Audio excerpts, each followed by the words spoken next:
il y avait quelque chose de nouvel que Dieu avait ajouté. Ce matin, Dieu nous a encore donné un soir et un matin. Nous sommes ici parce qu'il y a un soir et il y a un matin. Le jour s'est levé pour que quelque chose puisse s'accomplir dans notre vie. Que le nom de l'Éternel soit béni. Sans plus tarder, nous allons directement passer à notre texte du jour. Je vous prie de prendre le livre de 1 Samuel. 1 Samuel chapitre 18.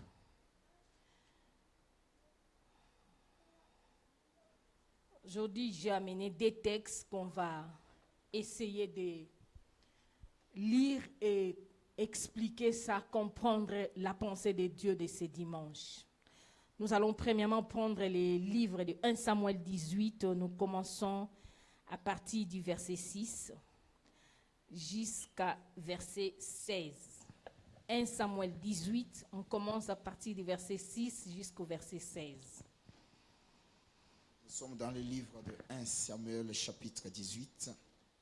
Je commence à partir du verset 6 au 16e verset. Je lis au nom de Jésus. Amen. Nous allons nous tenir debout 1 minute pour honorer la parole de Dieu. Amen. Verset 6. Comme il revenait lors du retour de David après qu'il eut tué les Philistins, les femmes sortirent de toutes les villes d'Israël au devant du roi Saoul, chantant et dansant au son des tambourins et des triangles et en poussant des cris de joie. Les femmes qui chantaient se répondaient les unes aux autres et disaient: Saoul a frappé ses 1000 et David ses 10 000. Le verset 8. Saoul fut très irrité et cela lui déplut. Il dit: on en donne 10 000 à David et c'est à moi que l'on donne les 1000. Il ne lui manque plus que la royauté. Et Saoul regarda David d'un mauvais œil. À partir de ce jour et dans la suite, le lendemain, le mauvais esprit de Dieu saisit Saoul, qui eut des transports au milieu de la maison. David jouait comme les autres jours, et Saoul avait sa lance à la main. Saoul leva sa lance, disant à lui-même: je frapperai David contre les parois. Mais David se détourna de lui 2 fois. Saoul craignit la présence de David. Alléluia. Parce que l'Éternel était avec David. Alléluia. Et s'était retiré de lui. Verset 13. Il l'éloigna de sa personne et il l'établit chef de 1000 hommes. David sortait et rentrait à la tête du peuple. Il est ressuscité dans toutes ses entreprises. Et l'Éternel était avec lui. Verset 15. Saoul, voyant qu'il résistait toujours, avait peur de lui.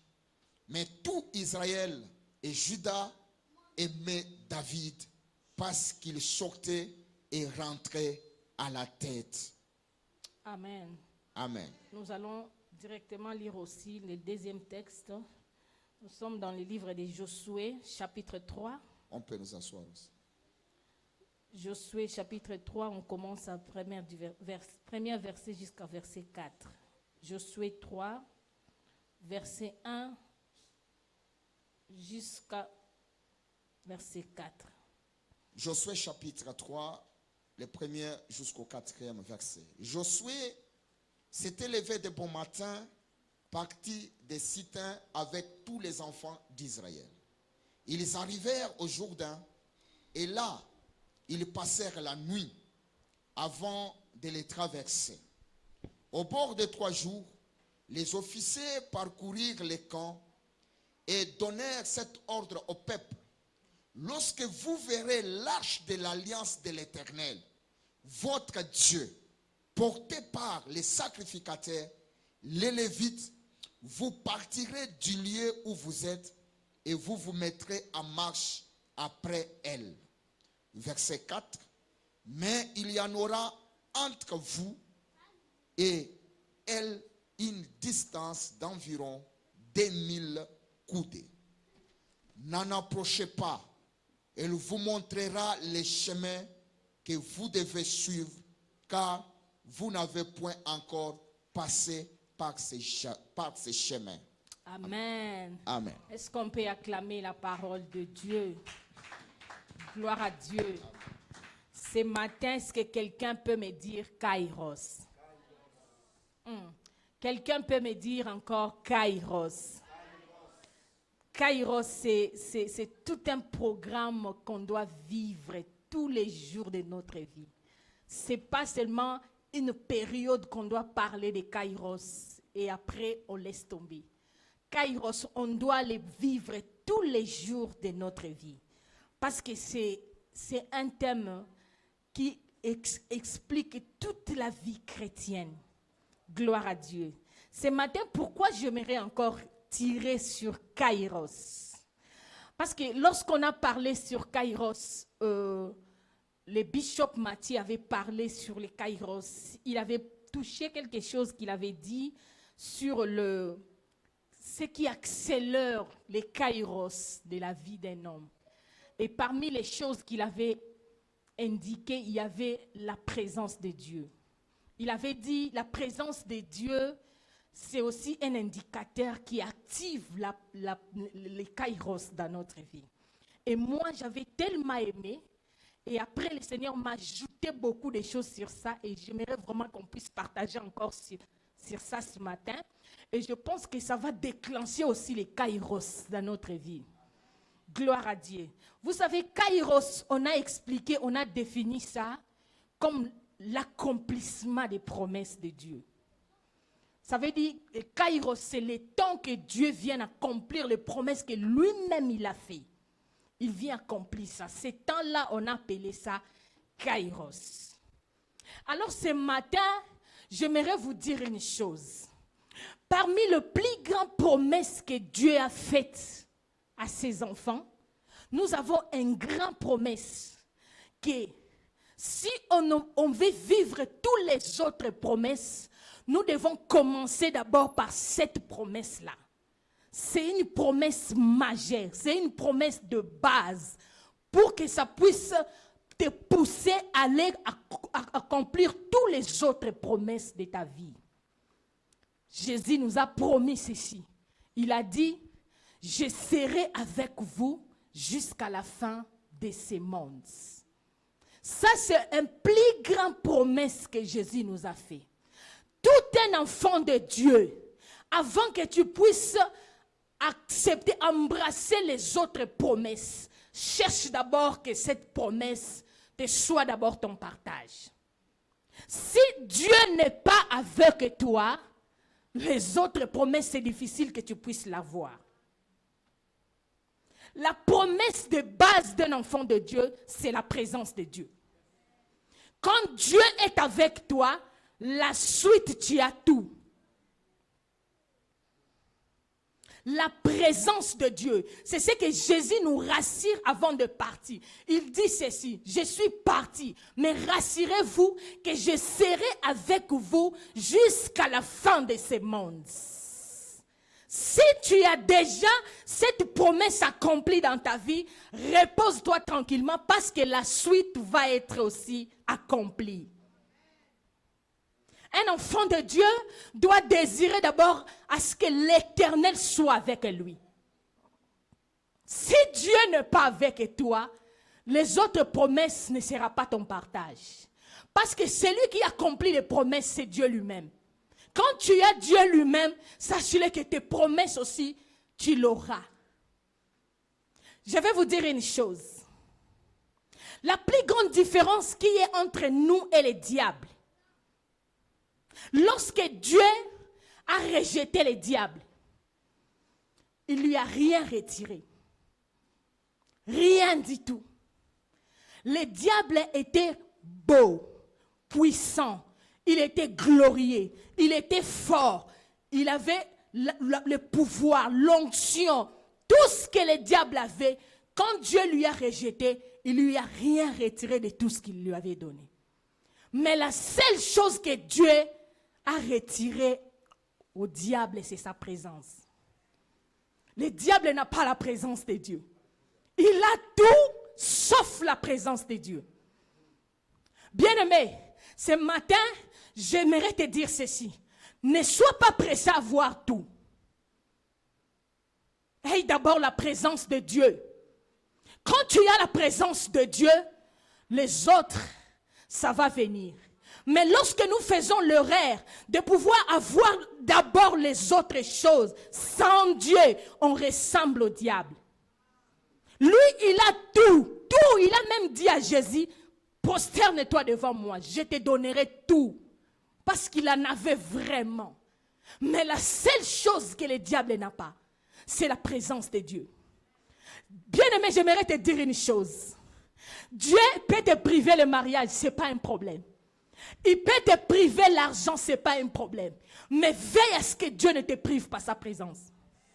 La présence de Dieu est tellement précieuse. Nous, on néglige ça parce qu'on regarde les choses de ce monde, on veut avoir ça. Mais est-ce que tu as Dieu? Les textes que nous venons de lire, on parle de l'histoire de David.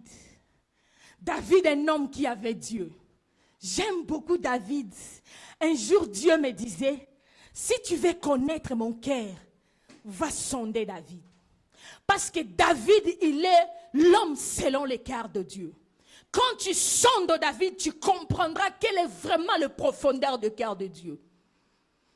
David, l'homme qui avait Dieu, lui, il protégeait Dieu plus que toute autre chose. Il vivait dans la forêt, sa famille l'ignorait, il lui laissait en train de nettoyer les brebis, s'occuper de toutes ces choses-là. Mais pendant qu'il était là-bas, rejeté, oublié, c'est là où il a développé son intimité avec Dieu.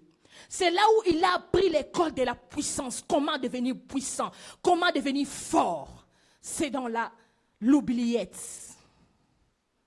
Et quand David a développé toutes ces choses-là, il est sorti, il rencontre les combats d'Israël avec les fameux Goliath. Les géants. La Bible dit, nous connaissons tous l'histoire que David a fait tomber les géants Goliath. David a tombé Goliath est tombé plutôt. Quand il est tombé, tout le monde voulait maintenant voir. C'est qui ces garçons? Tout le monde voulait savoir. Il a suscité la curiosité. Tout le monde voulait connaître. Il vient d'où? Il est qui? Ça, c'est le résultat de la présence de Dieu. Quand tu as la présence de Dieu, ce que tu vas accomplir, ce sont des exploits. J'aimerais répéter. Quand tu as Dieu dans ta vie, tu vas accomplir des exploits. Bien aimé, les exploits, on ne les fait pas avec de l'argent. On fait les exploits avec Dieu. La Bible dit, avec Dieu, nous ferons des exploits. David a fait un exploit. Mais regardez David, c'était un jeune.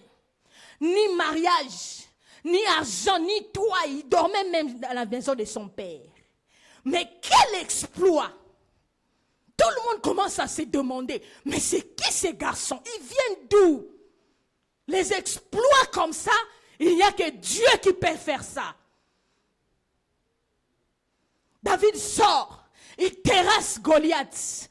Et même les rois étaient curieux de pouvoir demander, demandez-moi, renseignez-vous sur ces garçons. Il est l'enfant de qui? Parce qu'il a fait quelque chose, même les grands, les soldats, les gens qui ont l'expérience dans l'armée, ils n'ont pas pu faire ça. Mais lui, il a accompli. Mais il vient d'où? Il est qui? C'est à cause de quoi? La présence de Dieu que David avait. David avait une présence de Dieu il était capable de prendre même un lion dévoré. Il prend un ours, il lui tient par la bouche, il ouvre sa gueule. Ça, c'est la force de la puissance de Dieu. Et après, qu'est-ce qui s'est passé? Après avoir accompli cet exploit, la Bible dit, il y a eu les polémiques dans les pays. Les polémiques ont commencé. Les femmes sont sorties. Mais ce que je trouve drôle, c'est que, mais ils sont sortis. Au lieu d'aller devant David pour chanter, et ils vont devant Saoul. Quelle provocation! Les femmes commencent à provoquer Saoul. Ils chantaient. Il y a des camps, les autres chantaient. Saoul a tué 1000. Les autres répondaient. David a tué 10 000. Waouh! Saoul a entendu ça dans ses oreilles. Il dit, mais quoi? Moi, on m'attribue 1000. Et David dit 10 000. Mais c'est qu'après, c'est la royauté qu'il va prendre. Est-ce que quelqu'un peut me dire la royauté que je vais prendre? Quelqu'un peut dire la royauté je vais prendre. Tu sais, quand tu as Dieu, quand les gens te regardent, ils te donnent déjà la position la plus élevée. David était petit. Il venait de tuer juste Goliath. Mais comment Saoul, quand il lui regarde, il dit, lui, il va être roi. Mais pourquoi il a vu ça? C'est quand tu as la présence de Dieu dans ta vie, les gens te voient grand. Quand tu as la présence de Dieu, peut-être toi-même tu te minimises, mais les gens ont peur de toi. La Bible dit, Saoul regarda David. Il a eu peur. C'est que j'aime, il y a un détail. Il n'a pas eu peur de la présence de Dieu, mais peur de la présence de David. C'est lui qui a Dieu et sa présence fait trembler. On ne parle pas de la présence de Dieu, on parle de la présence de David. La présence de David devient, ça commence à faire terreur. Les gens n'arrivent plus à lui regarder. Parce que lorsqu'on voit David, on voyait Dieu. Saoul a peur. Il s'est dit, ah, j'ai compris. Qu'est-ce que Saoul a compris? Saoul a compris que depuis tout ce temps où Saoul était roi, Dieu lui avait rejeté. Mais Saoul n'avait pas constaté ça. C'est ce jour-là où la Bible dit, il constate que Dieu lui a rejeté pour être avec David. C'est ce jour-là qu'il a compris. Il dit, ah, moi Dieu m'a rejeté, il est avec lui. Mais voyez-moi ces rois. Dieu lui rejette, mais il continue à être roi. Dieu lui a rejeté, mais il a toujours les honneurs, le pouvoir, tout ce qu'il avait. Mais Dieu lui a rejeté. Ça ressemble à ce que je viens de vous dire. Que le diable, Dieu lui a rejeté, il lui a retiré sa présence, mais il lui a tout laissé. Il gouverne, il a un royaume qu'il gouverne, mais Dieu n'est pas avec lui. C'est ça Saoul. Saoul constate que nga batikelinga ka biloko, mais kolo biloko azasunanga te. Il est parti. Bien-aimé, quand tu perds Dieu, tu restes avec des choses plaire déjà. Parce que ces choses-là aussi partira. Ça partira. La seule garantie que nous avons, que nous pouvons garder nos choses, c'est lorsqu'on a toujours Dieu avec nous. Quand Dieu est avec toi, même si Mbongo est kei, Moussale Sili, Dieu créera une autre pour toi. Dieu créera une autre. C'est pourquoi il veut que nous ne puissions pas s'attacher aux choses, mais à lui. Parce que lui, à ce seka, même si on t'a tout pris, mais quand lui il est là, il te donnera même ce que tu n'avais pas avant. Ça, c'est la conséquence de la présence de Dieu. Avoir la présence de Dieu. David est devenu ennemi de Saoul. Pourquoi? Mais Saoul, mais si vous lisez même l'histoire plus loin, lorsque Jonathan est en train de parler à son père Saoul, il lui dit ceci: mais pourquoi tu veux tuer ces garçons? N'est-ce pas c'est pour toi qu'il a fait tous ces biens? David a fait le bien pour Saoul. Mais pourquoi tu veux le tuer? Pourquoi? Parce que la présence de Dieu dérangeait Saoul. Saoul voulait avoir la présence de Dieu, mais il n'avait pas. Mais David, lui, l'avait. Bien-aimé, quand tu as Dieu, les gens commencent à te jalouser. On ne te jalouse pas parce que tu as des choses. Non, parce que tu as seulement la présence de Dieu. La haine montait dans le cœur de Saoul. Saoul s'est dit, je vais les tuer. J'aime toujours dire cette phrase. Écoutez, c'est bien que le diable combat nos mariages, nos finances. Il combat les enfants, les familles, oui, c'est clair. Mais j'aimerais vous dire, la seule chose, plus grande chose que le diable combat dans ta vie, c'est la présence de Dieu dans ta vie. Une fois que tu perds la présence de Dieu, il s'en va. À côté qu'on a l'ibala, nambongo, nabana, sans présence de Dieu, il dit que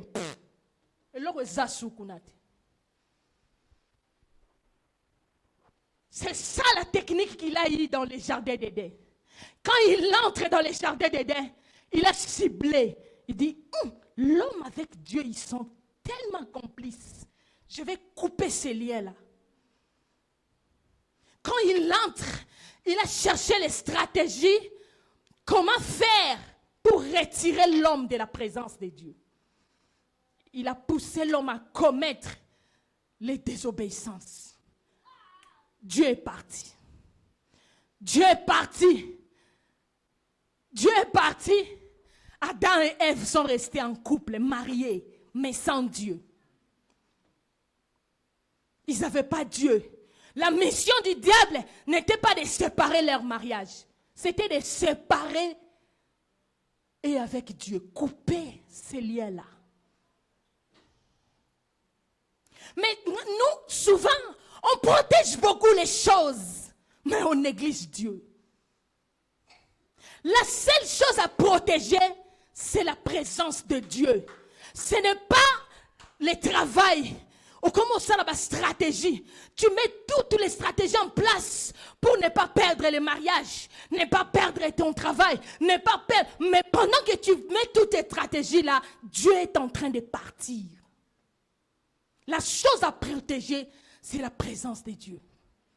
Quand la présence de Dieu est avec toi, tes enfants seront avec toi. Les mariages seront avec toi. Le travail restera avec toi. Gloire à Dieu. Mais ce que j'aimerais encore ajouter ce matin, c'est quoi? Que la présence de Dieu, c'est ça même les kairos. Moi, je définis kairos comme la présence de Dieu. Celui qui a la présence de Dieu, il vit son kairos. Même si les choses vont au contraire de ce que toi tu voulais. Mais tant que Dieu est avec toi, dis-toi que je suis dans mon kairos. Je suis dans mon kairos.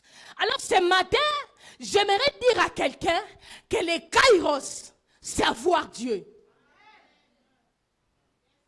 Quand tu as Dieu, c'est déjà les kairos. L'autre jour, je partageais avec quelqu'un, j'ai dit, tu sais, kairos, ça peut être le moment où tu pleures, mais c'est kairos. Le moment où tu pleures, les larmes coulent. Écoutez ce verset, la Bible dit ceci. Celui qui sème avec des larmes récoltera avec le chant d'allégresse. Mais écoutez-moi, nous on est toujours contents lorsqu'on récolte. Mais lorsqu'on sème, on n'est pas content. Or, la joie doit commencer dans la sémence. Quand tu sèmes les larmes, la prochaine étape sera le chant d'allégresse. Les larmes. Tu as tellement de larmes et tu pleures. Tu dis, Seigneur, mais Dieu te regarde, il dit, continue encore à couler. Plus tu coules les larmes, plus tu récolteras beaucoup. C'est pas mauvais. Kairos, ça peut être le moment que tu récoltes. Ça peut aussi être le moment où tu sèmes. Les deux temps, ça s'appelle Kairos. Celui qui sème est dans son Kairos. Celui qui récolte aussi est dans son Kairos. Parce que le temps, c'est Dieu. Le temps, c'est Dieu. Je viens de dire, quand tu as Dieu, tu as ton Kairos. Alors, ça dépend. Que tu sois dans le moment de récolte ou de semences, tu vis ton Kairos. Alors, Kairos n'est pas seulement pour les gens Basio bazobota, ou bien bateau bazu misala, ou bien je ne sais pas quoi. Kairos, c'est aussi le moment des gens qui traversent des moments difficiles avec Dieu. Ça s'appelle aussi Kairos. Ça s'appelle aussi Kairos. Parce que notre Dieu, il est le maître des temps et des circonstances. Quand tu as Dieu, ne pense pas toujours que tu seras dans les moments de rire. Il y a des moments où tu vas passer, tu es en train de pleurer. Entre nous, la saison, les saisons, nous avons beaucoup de saisons. Il y a l'hiver, le printemps, l'automne et l'été. Quand on est à l'hiver, personne n'aime l'hiver. Ça fait froid, c'est sec, tout ne va pas bien, les gens sont fermés. Mais c'est la saison, n'est-ce pas? C'est la saison. Ça s'appelle saison. Malgré que tout ne va pas bien, mais ça s'appelle saison. Tu peux être dans de mauvais moments, mais tu es dans la saison. La saison n'est pas seulement le printemps, tout fait beau. Même pendant l'automne, là où il plaît beaucoup, c'est aussi la saison. C'est aussi la saison. Saisis tous les temps de ta vie parce que tu as Dieu. Gloire à Dieu. Je continue toujours avec la présence de Dieu. La présence de Dieu, c'est ça les Kairos. Mais j'aimerais maintenant prendre les deuxièmes textes que nous venons de lire. Les deuxièmes textes que nous venons de lire, ça parle de quoi? Ça explique l'histoire de Josué. Josué, qui était Josué? Josué, c'est le successeur de Moïse. Josué, c'est le serviteur de Moïse. J'aime Dieu. Parce que Dieu, il est le même, mais il a plusieurs opérations. C'est le même Dieu, mais il opère dans plusieurs façons. Quand Dieu était avec Moïse, il a appelé Moïse. Il dit à Moïse, Moïse, le bâton que tu as là, ça va faire tout ce que tu as besoin. Moïse était content d'avoir un bâton. Je ne sais pas Moïse, depuis qu'il a eu la révélation de son bâton, je ne sais pas comment, peut-être il dormait avec ça. Peut-être il cachait ça, il ne voulait pas que les gens puissent voler ça. Parce que ça représentait tout dans sa vie, les bâtons. Dieu a marché avec Moïse. Les enfants d'Israël ont traversé la mer Rouge à cause des bâtons de Moïse. Dieu dit à Moïse seulement, soulève ton bâton. Et la mer s'est déchirée. Ils sont traversés. Mais voyez-moi le même Dieu. Moïse meurt. Dieu appelle Josué. Il dit, Josué, prépare-toi. C'est toi maintenant qui dois prendre ce peuple pour l'amener dans leurs promesses. Je vais ouvrir une parenthèse. Je vais dire une chose. Vous savez les destinées des gens. Dieu donne ça entre les mains des gens. Je répète. Les destinées. Tu vois ta destinée là. Dieu a donné ça entre les mains de quelqu'un. Mais seulement, il faut que tu rencontres cette personne-là et que tu sois sous ses pieds. Regarde-moi Josué. Dieu lui dit ceci. Tu vois tous ces peuples ici, ils étaient des pères, bamikolo. Pourquoi des grandes personnes comme ça, Dieu ne pouvait pas dire, allez, prenez vos destinées entre les mains. Mais il dit, Josué, c'est toi que je donne les destinées de tous tes peuples ici. Tu vas les faire traverser de l'autre côté. Nous, aujourd'hui, On a un évangile maintenant transformé. Les gens disent, ça va aller. Écoutez, Dieu c'est un Dieu de principes. Il a des principes qu'il a établis. Si tu n'entres pas dans les principes de Dieu, tu peux prier Dieu, mais les choses ne changent pas.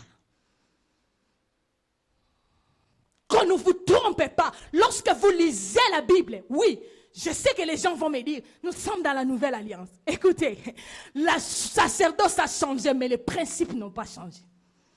Ça n'a pas changé. Dieu reste toujours dans ses principes qu'il a établis. Les destinées des gens, Dieu donne entre les mains de Josué. Toi, Josué, tu vois tous ces peuples ici. Tu vas les traverser de l'autre côté. Et le peuple, si vous lisez ces textes, le peuple même lui dit, toi, veille à ce que Dieu soit avec toi seulement comme il était avec Moïse. Mais nous, on te promet, on va t'obéir. Si vous lisez la Bible, des fois ça me chamboule, je dis, waouh. Comment nous, on a une autre façon de comprendre les choses de Dieu. Mais dans la Bible, c'est tout au contraire. Dieu dit à Josué, prépare-toi. Tu vas faire entrer ce peuple dans les Jourdains. Mais j'aime maintenant les méthodes. Il fallait que Dieu dise à Josué, va chercher les bâtons de Moïse. Ça va continuer à opérer comme il avait opéré. Dieu dit non. Moïse est passé, son bâton aussi est passé. Maintenant, c'est de nouvelles choses. Je change. Josué, toi maintenant, le livre de la loi, ça ne doit pas quitter ta bouche. Toi, tu dois commencer à méditer nuit et jour. Toi, Dieu lui donne une autre stratégie. Dieu, c'est un Dieu de stratégie. Quand tu marches avec Dieu, c'est des stratégies. Vous savez ce que le diable n'a pas? Il n'a pas de stratégie. Tu sais, quand tu n'as pas Dieu, tu vas continuer à dire Nzambe Abraham, comme de la même façon qu'il avait fait Abraham avec moi. Non. Quand tu as Dieu, Dieu peut te donner de nouvelles choses qui n'existent pas dans la Bible. C'est pour toi, de nouvelles stratégies pour que tu traverses de l'autre côté. Dieu, c'est un Dieu de stratégie. Il donne une autre stratégie à Josué. Peut-être les diables s'attendaient toujours. Ils auront toujours les bâtons. Je connais les bâtons de Moïse là. Dieu change. Un matin comme ça, Dieu dit non, plus jamais. Fini l'histoire des bâtons. Josué, lève-toi maintenant. C'est une autre chose. Le Dieu des stratégies. Regarde quand tu as Dieu. C'est tellement beau. Parce que lorsqu'on met des pièges la nuit, toi tu ne sais pas. Le matin, Dieu te dit, change. Ne prends plus la même direction. Ne ferai plus la même méthode. Change maintenant. Parce que là-bas, ils ont des complots qu'ils ont fait. Le peuple des alentours, ils savaient déjà que la puissance d'Israël, c'était dans les bâtons de Moïse. Mais les jours, peut-être Moïse est mort. Ils se sont moqués d'eux. Oh, leur sauveur est mort. Qu'est-ce qu'ils vont devenir? Ils ne savaient pas que Dieu avait une autre stratégie. Dieu avait une autre réserve. Vous savez, lorsque vous lisez Josué, il est le plus grand que Moïse. C'est ce que nous ne savons pas. Josué est plus grand que Moïse. On appelle même, c'est lui-même Yoshua. Yoshua veut dire Jésus. Le vrai Messie, c'était Josué, c'était même pas Moïse. Vous savez pourquoi il est devenu grand? Parce que Moïse est venu, il n'a pas été préparé. Mais Josué est passé dans les bancs de préparation. Moïse l'a formé. Moïse lui a montré des choses. Après Moïse, Josué est devenu le plus puissant. Il a fait des choses. Même Moïse n'avait pas fait. Josué. On ne fait pas beaucoup attention à Josué dans la Bible. Mais je vous dis, il est fort. Il est fort, Josué. Lui, c'était une autre stratégie. Une autre stratégie. Tout autre que celle de Moïse. Dieu dit, Josué, lève-toi maintenant. Maintenant, écoutez-moi. Le peuple Israël, qu'est-ce qu'il faisait? À l'époque, Dieu n'était pas en permanence comme il est avec nous, à nous comme ça. Non. Dieu était représenté par l'arche de l'alliance. L'arche de l'alliance, c'était ça la présence de Dieu. Là où il y avait l'arche, ça confirmait la présence de Dieu. L'arche pouvait faire des dégâts, l'arche de l'alliance. Seulement l'arche. Mais qu'est-ce qu'il y avait au milieu de l'arche? Dans l'arche, il n'y avait rien de spécial. Rien du tout. On avait pris seulement la loi, les bâtons d'Aaron et quelques mannes qui est tombé dans le désert. On a mis dans ces coffres-là, on a fermé. C'était tout ce qui était dedans. Mais ça créait des dégâts énormes. Énormes. L'arche de l'alliance. La Bible dit, le peuple d'Israël devait avoir l'arche. Partout où ils devraient aller, ils devraient protéger l'arche parce que c'était leur présence, leur force.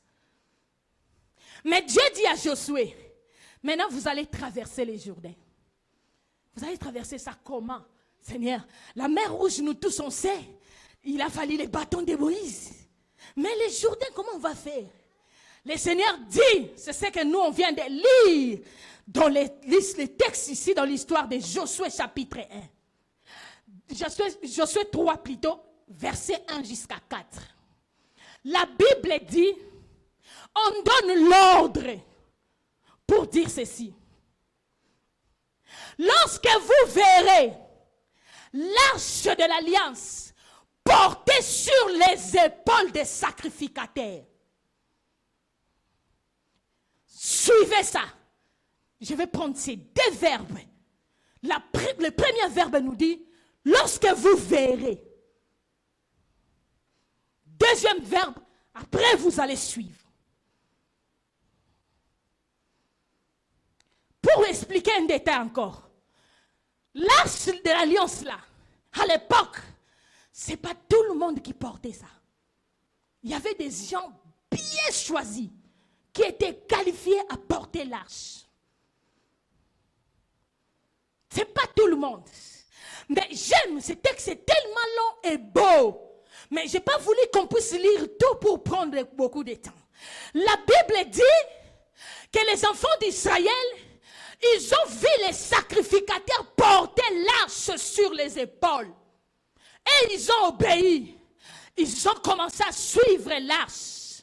Jusqu'à ce que, quand les sacrificateurs ont porté l'arche, qu'est-ce qui était comme règle?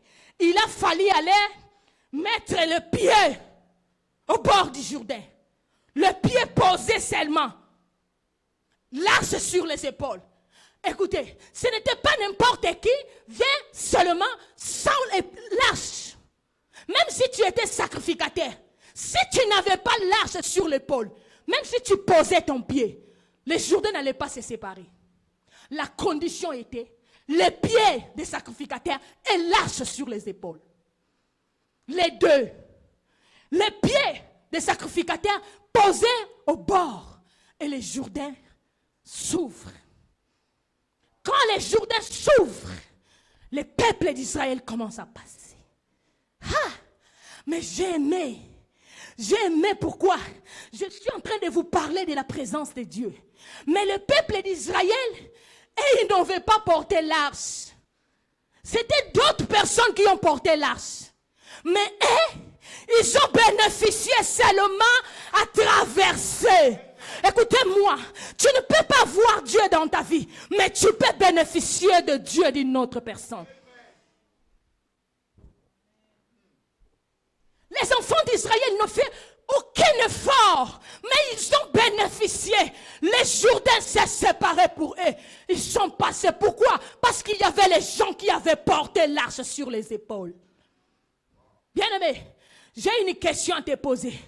Est-ce que tu vois les gens qui ont l'arche? Est-ce que tu vois les gens qui ont l'arche? C'est important ce que tu dis. Parce que les conditions ici, Dieu révèle.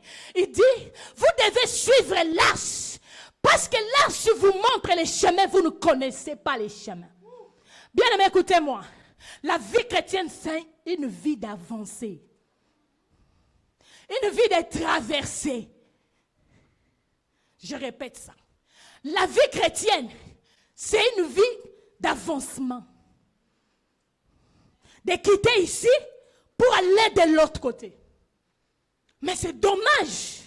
Aujourd'hui, les chrétiens, ils bougent, mais ils n'avancent pas.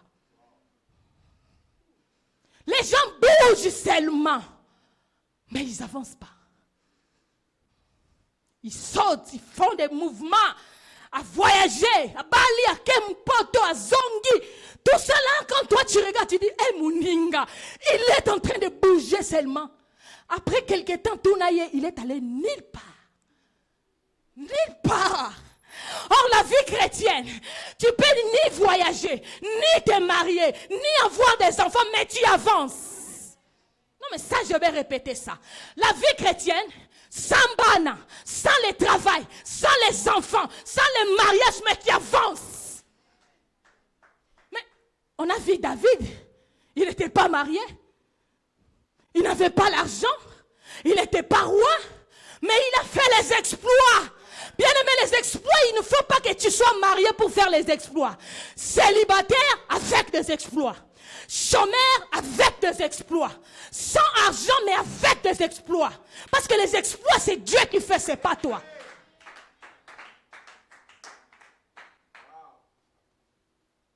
La vie chrétienne, on doit avancer. On doit avancer. Dieu dit au peuple d'avancer. Qu'est-ce que nous on aime maintenant? On aime tourner. Bamonanga, na voyager, na sombindaku, na Bali. Ça, c'est bien.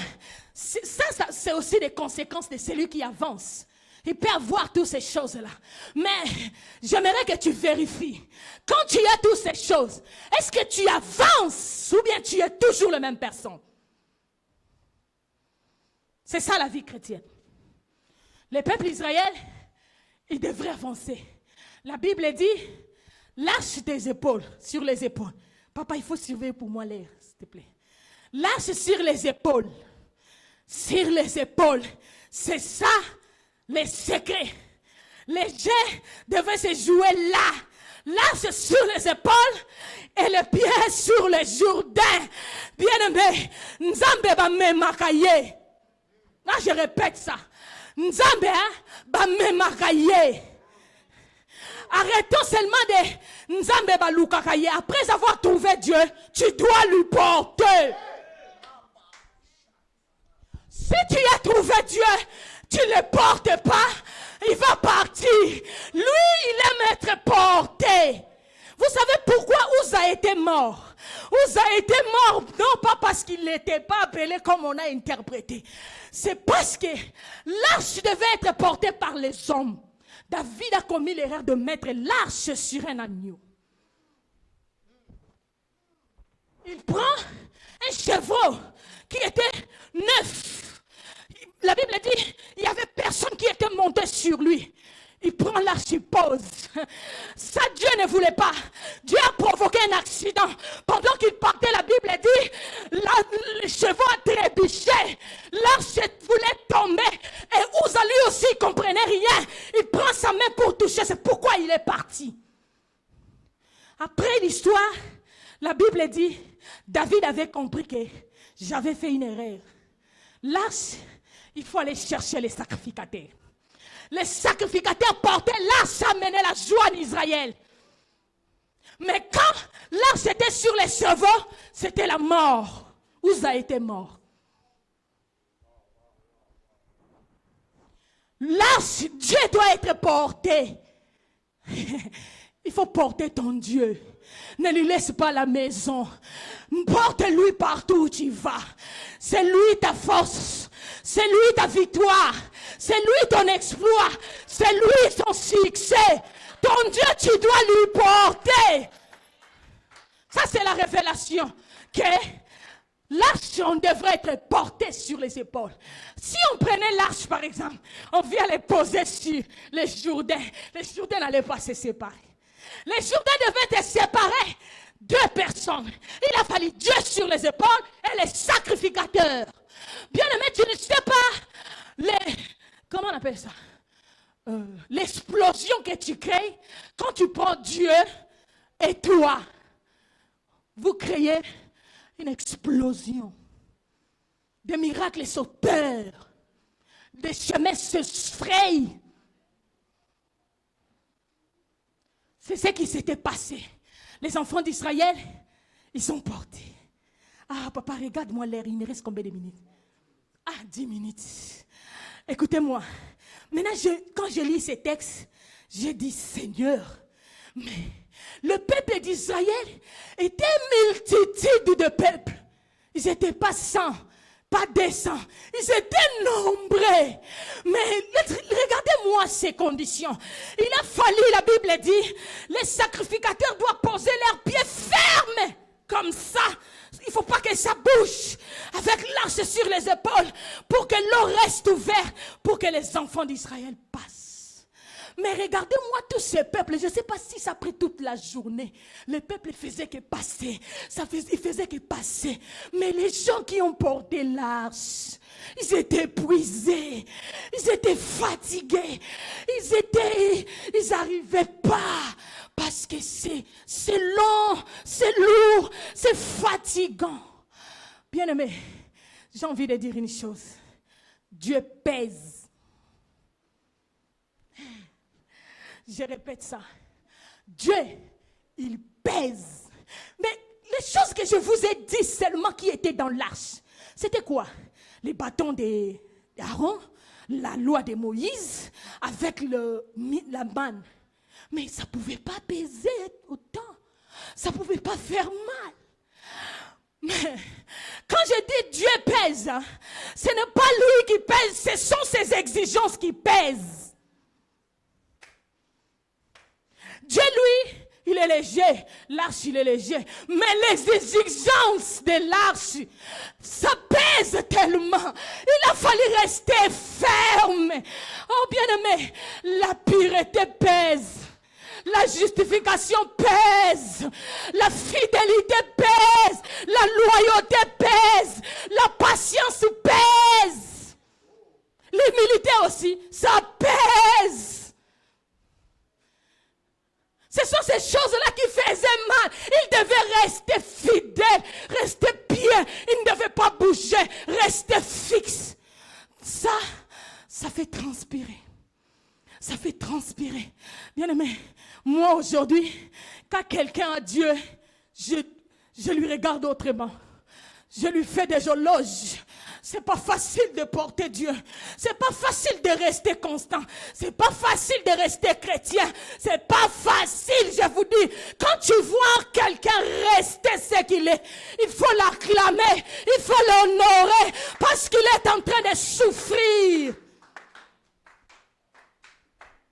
Vous savez pourquoi? C'est pourquoi j'ai compris.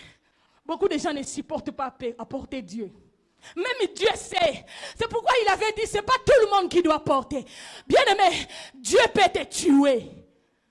La présence de Dieu tue.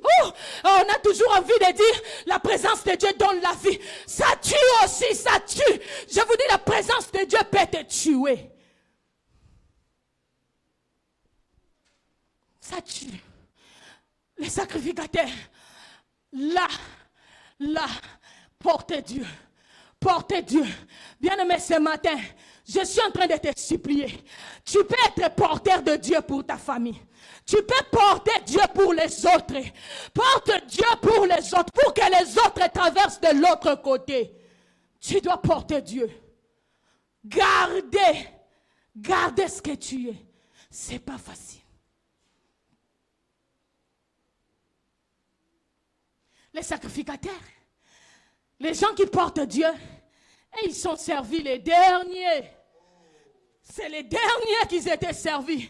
Il a fallu que tous les peuples passent. Après eux, ils viennent passer à la fin. Oh, regardez-moi les souffrances de Dieu qui portent Dieu. Les gens qui portent Dieu, ils sont servis les derniers. Ils sont coincés. Personne ne les regarde. Les peuples, ils étaient contents. Ils étaient en train de traverser. Mais je te gens, ils sont en train de peiner toute la journée. Ils sont là pour nous. Mais aujourd'hui, nous, quand on voit quelqu'un qui est là, il a porté Dieu, on commence à lui jeter du pierre, on l'insulte, on lui fait du mal. Vous vous faites du mal vous-même, parce que le bien qui est en vous, ça provient de cet arche-là porté. Quand l'autre porte l'arche, toi tu bénéficies. Toi tu bénéficies. Toi tu bénéficies. Oh, les gens qui portent l'arche, j'ai envie de les honorer. J'ai décidé de respecter les gens qui portent Dieu.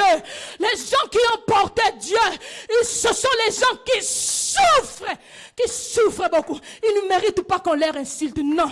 Ils ne méritent même pas qu'on les humilie, non. Ils ne méritent même pas. Ils méritent notre soutien. Quand tu vois quelqu'un porter Dieu, viens lui dire, reste celle que tu es. Reste, ne change pas. Parce que la vie, ta vie va changer beaucoup de choses. Reste tel que tu es. Ça, c'est ce qu'on doit faire avec les gens qui portent Dieu. On ne doit pas les détruire. On ne doit pas les décourager. On doit les épauler. On doit les épauler à continuer à être ce qu'ils sont. Parce que le succès vient sur l'arche portée sur les épaules. Quand l'arche porte, bien aimé, si toi tu ne portes pas l'arche, laisse celui qui porte l'arche porter son arche. Si toi tu es fatigué de porter l'arche, encourage les autres de porter. Il ne faut pas décourager les gens qui sont en train de porter Dieu, parce que ça fait mal. Il y a des prix à payer sur ça. Et ça, ce n'est pas facile. Bien aimé, les conséquences des gens qui portent l'arche, ceux qui portent l'arche, ils sont bénis doublement. Ils sont bénis. Ils sont honorés par Dieu. Même si les hommes ne les honorent pas, mais Dieu les honore. Parce que Dieu connaît leur peine. Il connaît leur souffrance. Je vais finir pour dire, il y avait un jour, Jésus est venu dans la barque de Pierre. Il monte dans l'arc de Pierre. Il a trouvé Pierre était fatigué. Pierre, il voulait déjà retourner chez lui. Toute la nuit, il a travaillé, il n'a pas eu. Jésus lui dit, avance, allons-y. Ils sont montés. La Bible dit, Jésus commence à enseigner la parole. Oh, bien-aimé, c'est que nous ignorons. Lorsque Jésus enseignait la parole à l'époque, ça faisait des temps, presque toute la journée, Jésus enseignait la parole. Il ne faisait pas 1 heure, 2 heures, non. Il prenait du temps pour les enseignements. Mais voyez-moi Pierre, il était juste au bord. Jésus lui a pris, il lui pousse de l'autre côté là-bas. Ils se sont retrouvés au milieu de l'eau là-bas. Et Jésus continue à enseigner. Et Pierre, il était qui? Pendant tout ce temps, Pierre était toujours là. Ah, Seigneur, depuis la nuit, je ne suis pas dormi. Je ne suis pas bien, je suis fatigué. Tu m'as encore pris presque toute la journée. Je suis là, tu ne fais qu'enseigner. Et moi, qu'est-ce que je deviens? Je suis qui? Je suis fatigué. Est-ce que tu ne peux pas me laisser descendre, aller là, t'attendre de l'autre côté? Je suis fatigué. Jésus a coincé Pierre. Pierre était coincé, il ne pouvait plus descendre. Il était resté là, attendre des heures et des heures. Jésus enseignait. Mais la fin de l'histoire, j'aime. Pierre, Jésus lui dit, allons là-bas à la profondeur. Quand il a jeté la barque, le filet, la Bible dit, c'est Pierre qui était béni doublement que les autres. Il a reçu des multitudes de poissons. Pourquoi? Parce que Dieu lui avait coincé. Quand Dieu te coince, sache-le que tu seras doublement béni. Sache-le qu'il te fera doublement du bien. C'est ce qu'il avait fait à Pierre. Ma prière ce matin est que tu cherches à ce que tu protèges ton arche que tu portes. Ne néglige pas l'arche. Toute ta vie dépend de cette arche-là. Que l'Éternel bénisse sa parole et qu'il nous bénisse aussi.